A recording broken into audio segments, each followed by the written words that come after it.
The fact that the investigating officers never charged anyone with the crimes that are now known as the Jack the Ripper murders has often been used to depict the Victorian detectives as being incompetent.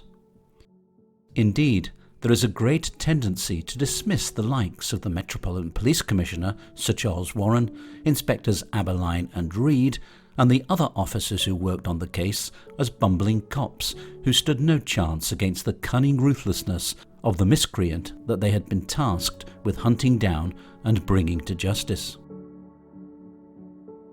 This is a largely undeserved portrayal of their efforts and abilities.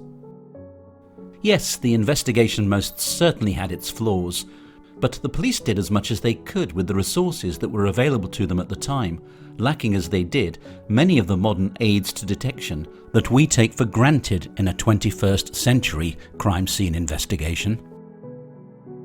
Today, the moment the police are notified of a murder, a well-honed routine is triggered. The crime scene is sealed off, and a whole range of forensic specialists go to work, all of whom will be wearing those white crime scene suits that we are so used to thanks to programs such as CSI and Law and Order. The priority at the scene of a murder is to protect the evidence, hence the immediate establishment of a line that nobody, other than those authorised to do so, can cross. This way there will be no contamination of the crime scene by things being brought in on the shoes or clothes of the investigators. But, just as importantly, nothing that is at the scene will be damaged or destroyed. Central to the crime scene, of course, is the body of the victim, and this is not moved or disturbed whilst the forensic scientists examine the scene and look for and collect trace evidence, that is, hairs, bodily fluids and fibres that may have been transferred by contact friction. The first preservation is to photograph the crime scene and the body. A photograph preserves the scene permanently in that it records the position and state of the body as well as the exact location of any objects that are present. It also enables investigators to later look at the scene with fresh eyes, either alone or as a team, when they might notice something that they didn't see during their initial assessment at the scene. Fingerprints, handprints, and footprints might also be in evidence, and these will also be recorded, along with any DNA that might be present. In other words, a wide range of scientific expertise is utilised at the scene of a modern-day murder. In 1888, the police simply didn't have access to this level of scientific expertise to assess, record, and analyse the scene of a crime. The only person present with any scientific training would have been a doctor. That is not to say that detailed crime scene investigations weren't carried out. They were, and in many respects they followed much the same procedure that modern investigations follow, such as preserving the scene of the crime and ensuring that no potential clues were disturbed or destroyed. So how did the Victorian police conduct a crime scene investigation, and what would have been the procedure when a murder was discovered? When a police constable was called to or encountered an apparently dead body, there was a well-established routine that had to be followed. His first action, once he had established that the person was dead and was therefore beyond help, would have been to summon immediate assistance. This could be from a constable on an adjoining beat or from a member of the public. He would send them to fetch a doctor, either the police divisional surgeon or the nearest local doctor. In addition, he would send for an inspector from the nearest police station. Whilst he awaited the arrival of the doctor and the inspector, the constable would secure the crime scene, and once that had been done, he would take a description of the deceased and of their clothing, noting any wounds or cuts and bruises on the body, and if it was present, he would take possession of the murder weapon. He would then search the scene for obvious clues, such as drops of blood or footprints that might have been left by the murderer in the earth or even in the victim's blood on the pavement. Casts of footprints could later be made and matched to the shoes of suspects, and bloody footprints might also be used to establish the direction in which the murderer had fled from the scene of the crime. If any of these were present, the constable must note their position and ensure that they were not disturbed or destroyed. He would then take down the details of any witnesses, as well as inspect their hands and clothing for any bloodstains that might link them to the crime. Once the doctor arrived, his first duty would be to confirm that the person was actually dead, and having done so, he would then pronounce life extinct. He would then establish the cause of death and estimate the time of death. Doctors at the time were the closest the police had to the modern crime scene forensic investigators. But even they were only just beginning to understand things like determining the exact time of death and the effects of external temperature on the body of a victim.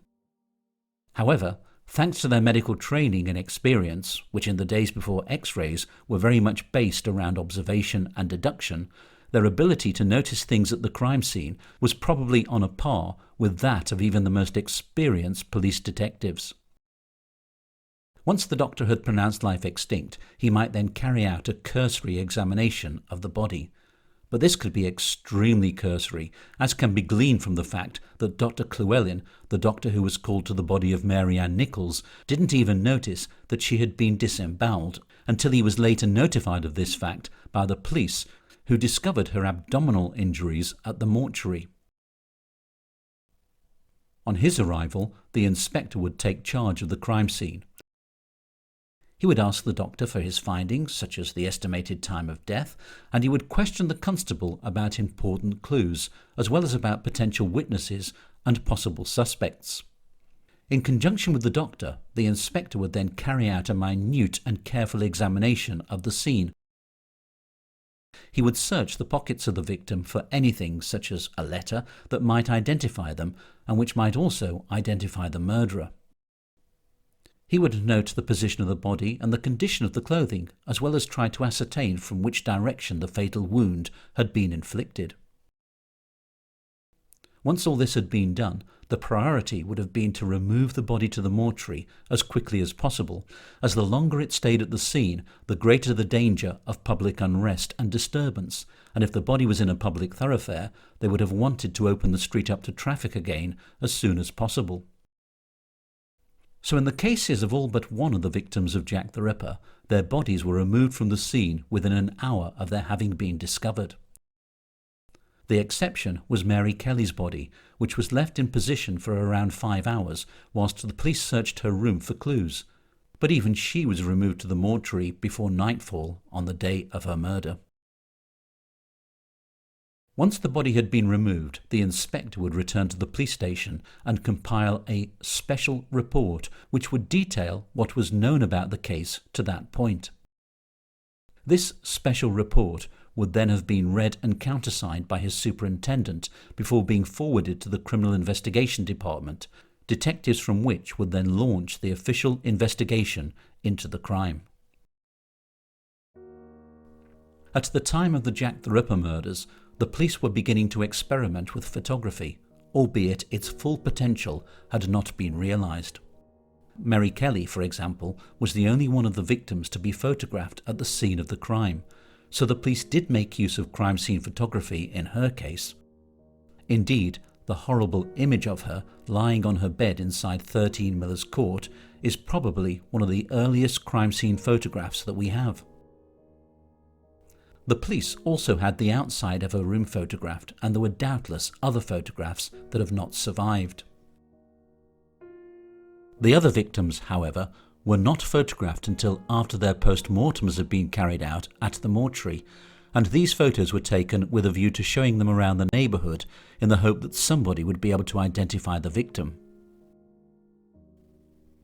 In the case of Catherine Eddowes, the City of London police, in whose jurisdiction she had been murdered, did draw up a detailed plan showing the crime scene and the position of her body, as well as a detailed sketch showing the injuries to her body. Inspector Collard also made a comprehensive inventory of her clothing and of items found on and around her body, even going so far as to count 6 blood marks on her right boot.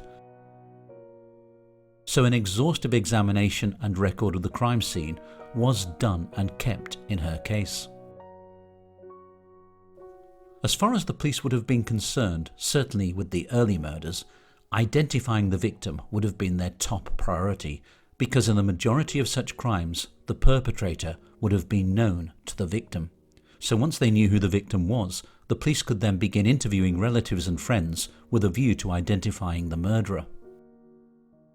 Of course, the Jack the Ripper crimes were random opportunist killings, and the probability is that the victims did not know the murderer, making them extremely difficult crimes for the police to investigate, as there would have been no obvious suspect.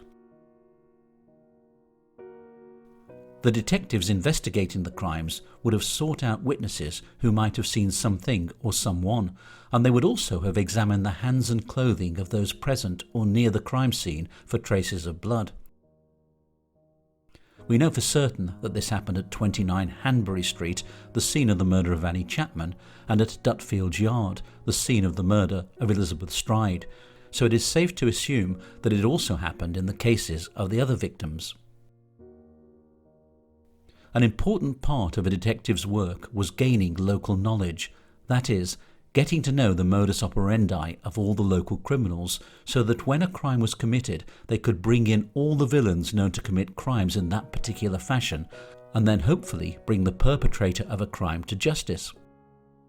This was the reason why Inspector Frederick George Abberline was brought in to head up the on-the-ground investigation into the Whitechapel murders, as prior to his promotion to Scotland Yard the previous year, he had spent many years as a detective in the district where the murders were occurring and was possessed of an almost unrivalled knowledge of the local criminal underworld.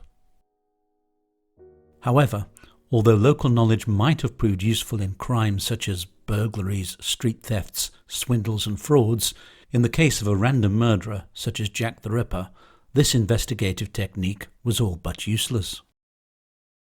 As for fingerprinting, well, it is highly likely that the murderer would have left his fingerprints at the scenes of the crimes, and in the case of Mary Kelly, there is a good chance that her bed, furniture, room and door and its handle would have been covered in fingerprints. But fingerprinting, although its usefulness had been mooted throughout the 1880s, was not an established part of a police investigation in 1888, and no fingerprints were looked for at the scenes of the Jack the Ripper crimes.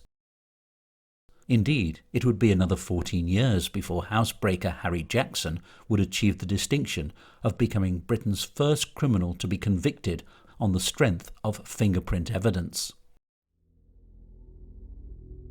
So we begin to see the problems that confronted the police who were working on the Jack the Ripper case as they investigated a type of crime that was very much out of the ordinary, almost to the point of uniqueness, and was unlike any other murder cases that they had experience of investigating.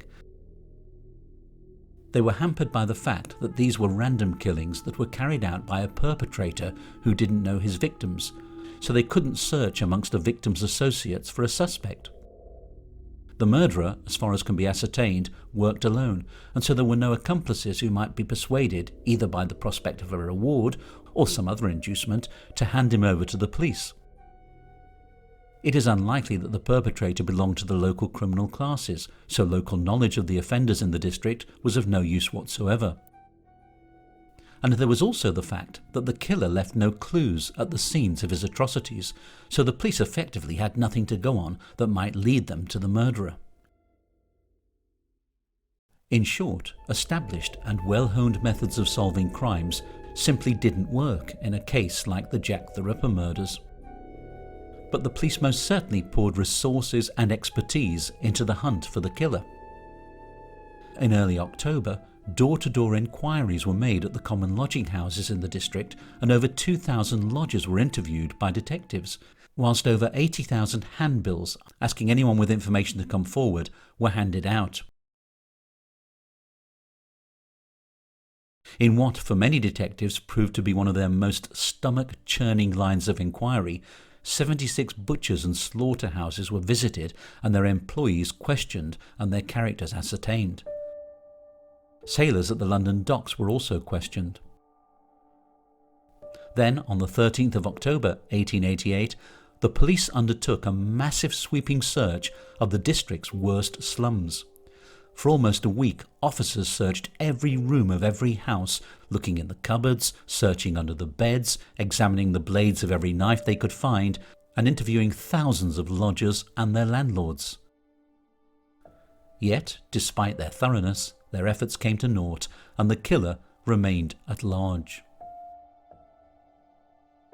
This left the police with only one other option. They flooded the district with police constables and plainclothes officers in the hope that the next time the killer struck, there would be a policeman on hand to apprehend him. Unfortunately, since the killer showed an uncanny ability to avoid and evade the police, this never happened, and thus Jack the Ripper was never brought to justice. As Major Henry Smith, the acting City of London Police Commissioner, put it, "The Ripper certainly had all the luck." So, is the charge that the Metropolitan and City of London Police bungled the investigation into the Jack the Ripper murders a justified one? Well, they most certainly could have handled some things differently and probably better, but that could be said of any modern-day police investigations. The Victorian police were up against a random killer who had no obvious connection to his victims and no clear motive for his crimes other than the satisfaction of murdering and mutilating his victims. And it must be remembered that the police at the time didn't have access to such innovations as CCTV, forensics, criminal profiling, or even fingerprinting. But then again, would any of these have helped their investigation? Murders still go unsolved today, even though modern police forces have access to all these aids to detection. In 2010, responding to a request from the BBC, the Metropolitan Police disclosed that there had been 341 unsolved murders in their jurisdiction since 1996. In 2020, the Daily Mirror reported the fact that there were more than 2,600 unsolved cold case killings in the UK, stretching back to the early 20th century. Of course, since the agenda of these articles was to shock their readers, neither of them revealed what percentage of the total number of murders these unsolved cases actually represented. Today, hordes of armchair and keyboard detectives pore over every aspect of the Jack the Ripper case and pull apart the police investigation. Year after year, new theories and suspects are put forward, are picked up by the media, reawaken public interest in the case for a time, and then fade into obscurity, just as the actual Whitechapel murderer appears to have done, whoever he or she may have been. But then again, uninformed theories have always posed a problem with the Jack the Ripper case. In 1888, the police had to carry out their investigations under the spotlight of intense public scrutiny, and thanks to the publicity that was generated by the newspapers, they found themselves inundated with suggestions as to what they should and shouldn't be doing, what type of person they should be looking for, and even where they should be looking for the perpetrator. Few of these suggestions proved of any value or assistance. As Inspector Frederick George Abberline would recall in his retirement, "Theories? We were lost in theories. There were so many of them."